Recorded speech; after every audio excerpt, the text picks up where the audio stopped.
ಈವಾಗಿದ್ದೇನೋ ಸೂಟಾಬರ್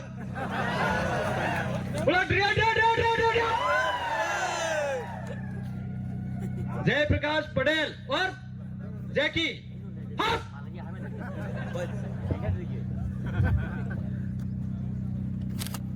जय जौहार का नारा है। थोड़ी आवाज तेज लगाओ, आरक्षण ऐसे नहीं मिलेगा। जय जौहार का नारा है, जय जौहार का नारा है। अनुसूचित क्षेत्र आरक्षण महासम्मेलन में आज बांसवाड़ा जिला मुख्यालय पर आयोजित हो रही सभा, सबसे पहले मंच पर हमारे समाज के वीर योद्धा जिन्होंने आज सामाजिक क्रांति के माध्यम से देश को आजाद कराने में अहम भूमिका निभाई, उनको शत शत नमन करता हूं। और गांव गांव डाणी डाणी से आने वाले मेरे युवा साथी, आप सबको, और डूंगरपुर के आने वाले मेरे युवा भाइयों, श्रीमान राजकुमार जी रोत, हमारे सांसद के प्रत्याशी, आप सभी को मेरा क्रांतिकारी जोहार।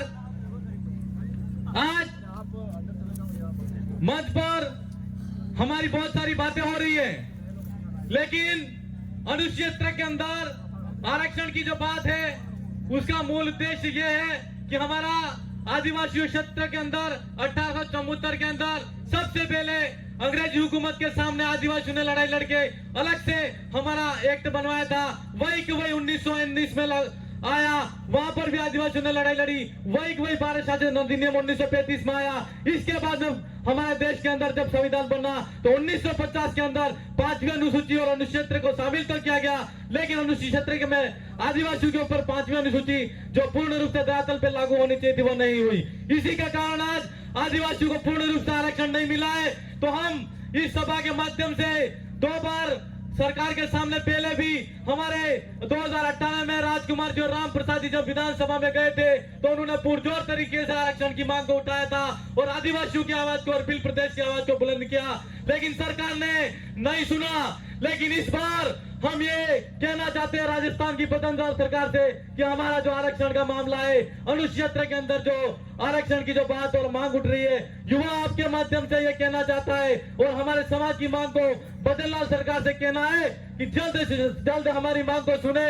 अगर हमारी मांग को नहीं सुना गया तो यह निश्चित तौर पर समझ लेना कि आने वाले क्षेत्र के अंदर, आने वाले टाइम के अंदर बीजेपी के और कांग्रेस के यहाँ पर जो भी नेता है उनको हम जूतों की माला बनाएंगे और जूते मारेंगे।